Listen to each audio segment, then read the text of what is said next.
प्रिय छात्रों, आज नए पाठ का नया विषय है न्याय वाक्य और न्याय वाक्य के पद। हम सबसे पहले न्याय वाक्य के विषय में जानेंगे कि न्याय वाक्य क्या है। न्याय वाक्य सांत्रानुमान का वह रूप है जिसमें निष्कर्ष दो आधार वाक्य से निगमित होता है और कुल 3 पद होते हैं। इस प्रकार न्याय वाक्य में 2 आधार वाक्य और 1 निष्कर्ष होता है। न्याय वाक्य में 2 आधार वाक्य और निष्कर्ष सहित कुल 3 तर्क वाक्य होते हैं। इन तीनों तर्क वाक्यों में कुल 6 पद होते हैं। 1, 2, 3, 4, 5, 6 होते हैं। न्याय वाक्य में 3 पद होते हैं और प्रत्येक पद 2-2 बार आते हैं। जैसे हमारे ऊपर के उदाहरण में न्याय वाक्य में 3 पद हैं, मनुष्य, प्राणी और नेता। ये प्रत्येक पद 2-2 बार आए हैं। इस प्रकार स्पष्ट है कि न्याय वाक्य में 2 आधार वाक्य और 1 निष्कर्ष होता है। आधार वाक्यों की सहायता से निष्कर्ष को निगमित करते हैं। अब हम न्याय वाक्य के पद के विषय में विस्तृत चर्चा करेंगे। न्याय वाक्य में 3 पद होते हैं जो हैं मुख्य पद या साध्य पद, इसका संकेत है P। दूसरा है अमुख्य पद या पक्ष पद, जिसका संकेत है यस। और तीसरा पद है मध्यम पद, जिसका संकेत है यम। सबसे पहले मुख्य पद या साध्य पद।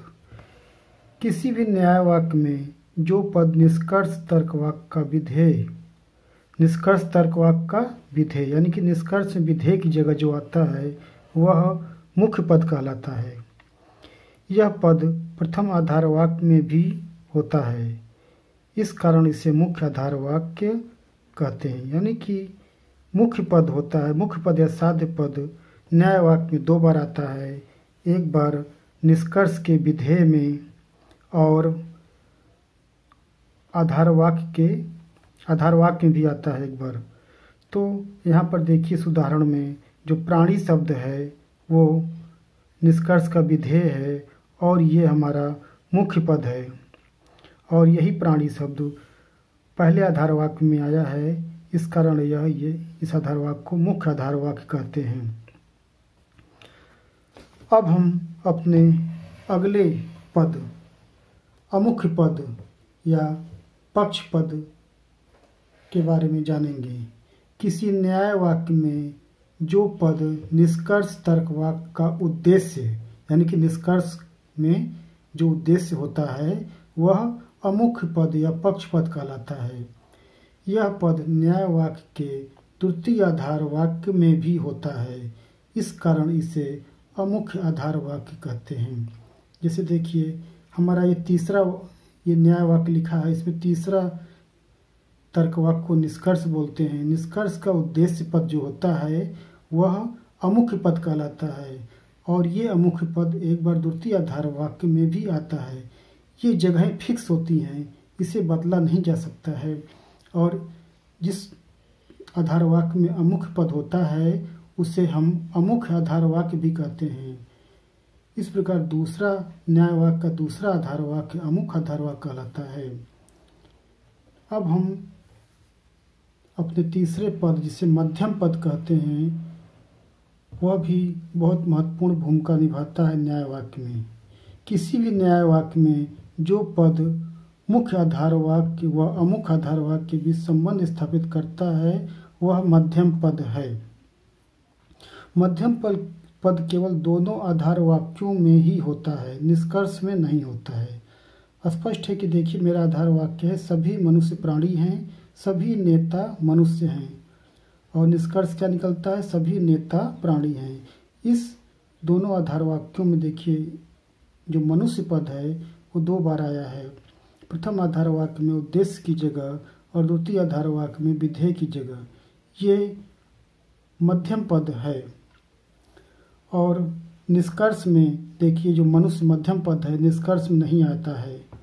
अतः हमने देखा कि न्याय वाक्य में कुल 6 पद होते हैं और प्रत्येक पद 2 बार आते हैं। निष्कर्ष के आधार पर हम मुख्य पद और अमुख्य पद के बारे में जानकारी प्राप्त करते हैं। निष्कर्ष का विधेय पद न्याय वाक्य का मुख्य पद कहलाता है और निष्कर्ष का उद्देश्य पद न्याय वाक्य का अमुख्य पद कहलाता है और आधार वाक्यों में भी ये पद एक बार आते हैं। जिस आधार वाक्य में होते हैं उसी आधार पर उस आधार वाक्य का नाम रखा जाता है। अब हम आगे बढ़ते हैं। प्रत्येक न्याय वाक्य में 3 तर्क वाक्य होते हैं। इस प्रकार हमने देखा कि 3 तर्क वाक्य होते हैं जो मुख्य आधार वाक्य, अमुख्य आधार वाक्य तथा निष्कर्ष के रूप में जाने जाते हैं। न्याय वाक्य में निष्कर्ष का कोई निश्चित स्थान नहीं होता है। यह आधार वाक्य प्रारंभ में, मध्य में या अंत में कहीं भी आ सकता है।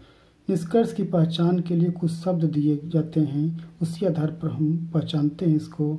अतः, अतएव, इसलिए, इस प्रकार, परिणामतः आदि शब्द निष्कर्ष की पहचान के लिए दिए जाते हैं।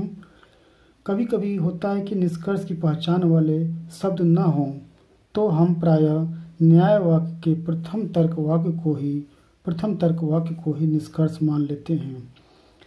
न्याय वाक्य के मानक आकार में सबसे पहले मुख्य आधार वाक्य, फिर अमुख्य आधार वाक्य और अंत में निष्कर्ष होता है। यह क्रम फिक्स है, निश्चित है।